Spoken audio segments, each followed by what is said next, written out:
Hey there, I'm Erin Babnik, landscape photographer and Canon Explorer of Light. Today, I'm going to give you a glimpse inside my camera backpack to show you the gear that I find essential for creating my landscape images.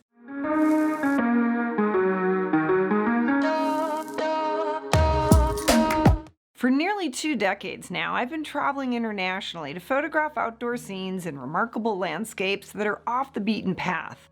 Whether I'm traveling for portfolio work, for assignments, or for teaching workshops, I tend to be venturing out on foot, hiking into wilderness areas, and carrying everything that I need on my back. Therefore, I need to be mindful of both weight and bulk so that I can carry all of my camera gear in addition to the items I need to stay safe and comfortable in remote outdoor areas. I have a variety of backpacks with different carrying capacities that I choose from, depending on my destination, the season, and the duration of my trip, but the photography gear that I pack remains fairly constant. I usually pack one camera body and 2 lenses, although I might add in a 3rd lens or even pare it down to 1 depending on how far I'm hiking and what all I might need to carry. I have a 2nd camera body that I keep handy for backup and behind the scenes coverage, but I'll have more to say about that later. For most outings, the one camera body that I carry in my backpack is the EOS R5. This camera fits my needs perfectly for a number of reasons. To begin with, its 45 megapixel sensor gives me the image quality that I need to produce images that are suitable for everything from high quality digital needs to spectacular large prints. Gotta love those large prints.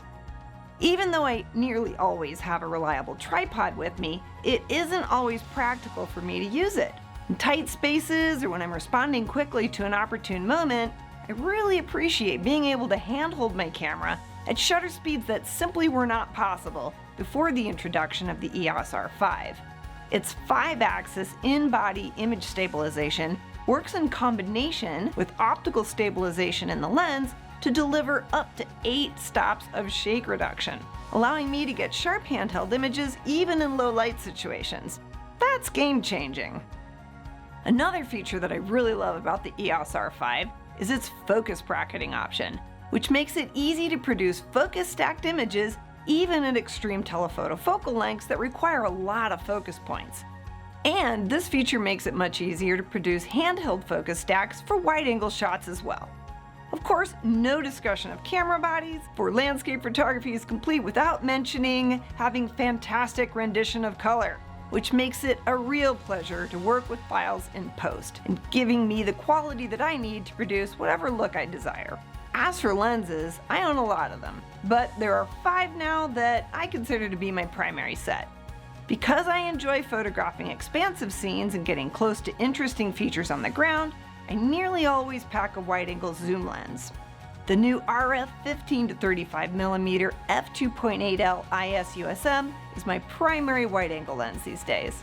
Its focal length range is extremely versatile for landscape photography, and the lens performs brilliantly throughout its whole range. It's very sharp, has extremely well-controlled flare, and it produces a beautiful sunstar thanks to the design of its 9-blade aperture system. In addition, I really appreciate that this lens provides up to 5 stops of image stabilization for those situations when using a tripod is impractical or impossible, a feature that opens up a lot of options in the field. Similarly, its relatively minimum close focusing distance of less than a foot makes it very versatile for getting close to foreground elements.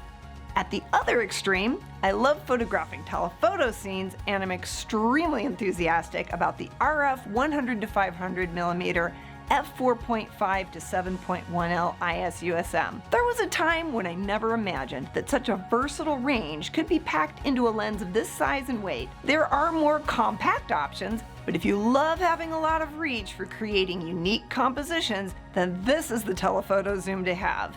It's incredibly sharp, provides up to 5 stops of image stabilization, and has an impressive minimum focusing distance. But really, the magic of this lens is that it goes all the way out to 500 millimeters. 500 millimeters! It is such a fun and capable lens that I'm happy to make room for it in my bag more often than not. Of course, more standard focal lengths are always useful in landscape photography, and for those, I packed RF 24-105mm f4L IS-USM. This compact and lightweight lens really covers the bases for a lot of scenarios. From somewhat wide to somewhat telephoto, its range makes it extremely useful without adding much weight or bulk to my pack. It's not just a practical option, however. It has very high quality optics and provides up to 5 stops of image stabilization, so it is also very capable of delivering professional level results for me. An added bonus of this lens is that it has very smooth and quiet autofocus that makes it great for video use. Like right now. So whether I want to create portfolio work or make a behind the scenes video, I'm good to go with this lens. Another one of my favorite lenses is the RF 50mm f1.2 USM. It's a lot less obvious as a lens for landscape photography, but it's great for getting creative with shallow depth of field and for getting close to small details in nature. It's also an excellent lens for video outdoors, where I want to include myself in the shot for a behind-the-scenes production.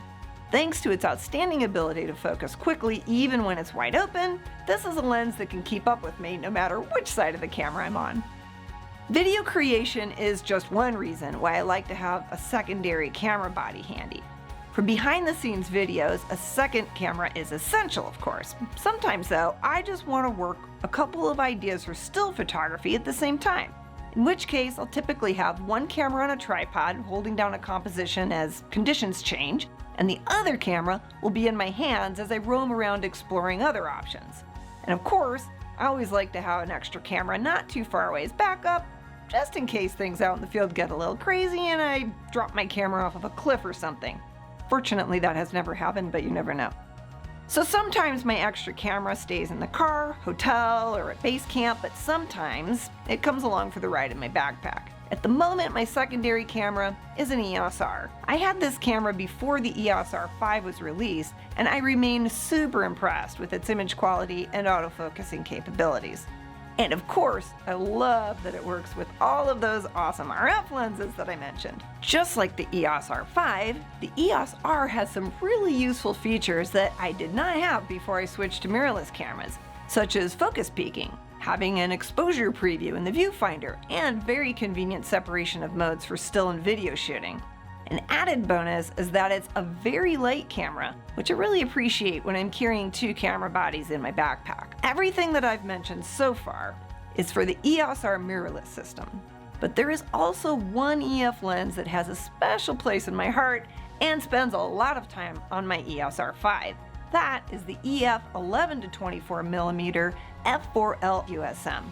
I've produced some of my all-time favorite photos with this lens, which almost seems to defy physics by being a rectilinear lens that can hit 11mm. Now that is wide. It is truly a unique and amazing lens. When I know for sure that I'll be around interesting features on the ground that I'll want to emphasize, then this lens is coming with me. It's also great for showing off more confined spaces and for scenes where something is towering over me and I want to get it all in the frame. I also appreciate that this lens can zoom into 24mm to give me a lot of flexibility in the field. When I know that I'm going to be in wide-angle territory, I love having options from 24mm all the way out to 11mm, and I have used every bit of that range with this lens. Speaking of options, there's more than one adapter available for using EF lenses with EOS R bodies, and I'm a big fan of this one. The drop-in filter mount adapter EF EOS R not only adapts EF lenses, but also allows a filter to sit behind the lens and to be used with any EF lens, regardless of the lens's filter thread size or lack of filter threads altogether.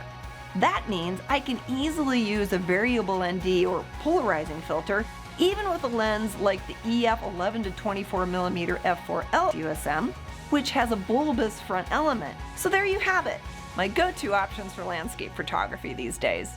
I hope that you found this video informative and interesting, and I would be grateful if you could hit that like button. Also be sure to follow the Canon USA YouTube channel so you'll know right away when new videos are available that might help you out and keep you inspired. Thanks for watching.